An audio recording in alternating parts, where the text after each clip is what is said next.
In the 1990s, a team was trying to design a new Japanese bullet train. The problem was that bullet trains were incredibly loud, and at the speeds they were attempting, their design would have violated environmental noise regulation laws.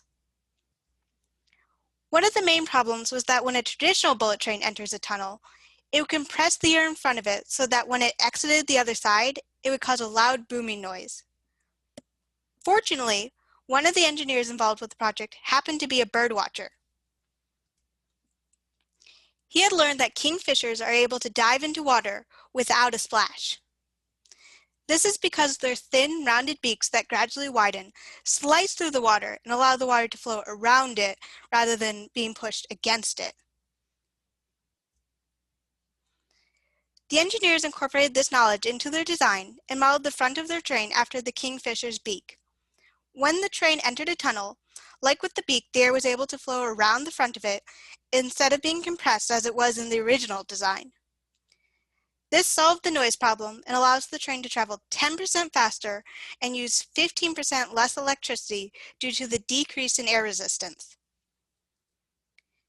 Turning to nature for design ideas is what is known as biomimicry, mimicking biology. Nature has already had to solve many of the problems humans face, and it has developed and tested its strategies over millions of years of evolution. The philosophy of biomimicry proposes that if we could connect the relevant knowledge that nature holds to the people trying to address those problems, like the birdwatching engineer, it would help lead to innovative solutions. There are multiple aspects of nature that we can emulate, including physical shapes and structural designs, like the case of the bullet train, the chemicals and materials nature produces, such as the active ingredient in aspirin, which was originally found in tree bark and other plant material, and processes and behaviors, including the way nature recycles its materials. This includes everything from looking at entire ecosystems, to species and individual organisms, all the way down to the molecules themselves and how they interact. Particularly, with the continued advancements in technology at this small scale, we are seeing a lot of growth in the potential for biomimicry at a molecular level. One such endeavor is trying to recreate spider silk, which has many impressive qualities. It can be as strong as steel at a fraction of the weight, it can absorb 5 times the impact of Kevlar, and it is highly elastic, which is a rare combination of properties to be found all in one material. Short-term applications of artificial spider silk include the textiles and fashion industry, where products such as ties, hats, and jackets are already starting to hit the market in high-end, limited releases. Currently, the fashion industry is highly detrimental to the environment.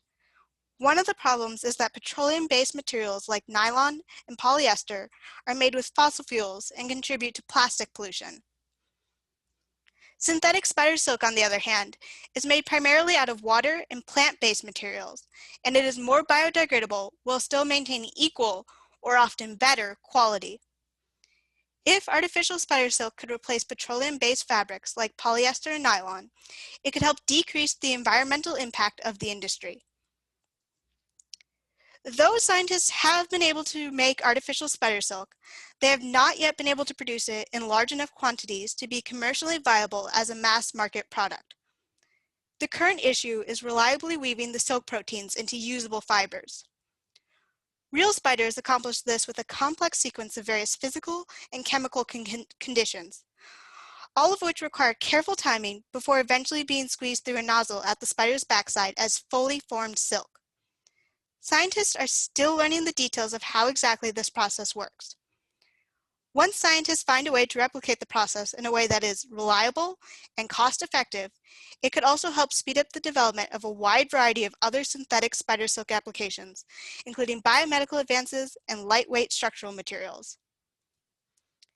As we increasingly turn to nature for ideas, expand our understanding of how nature works, and continue to improve the technology necessary to recreate what nature does, we can develop innovative solutions to current and future challenges.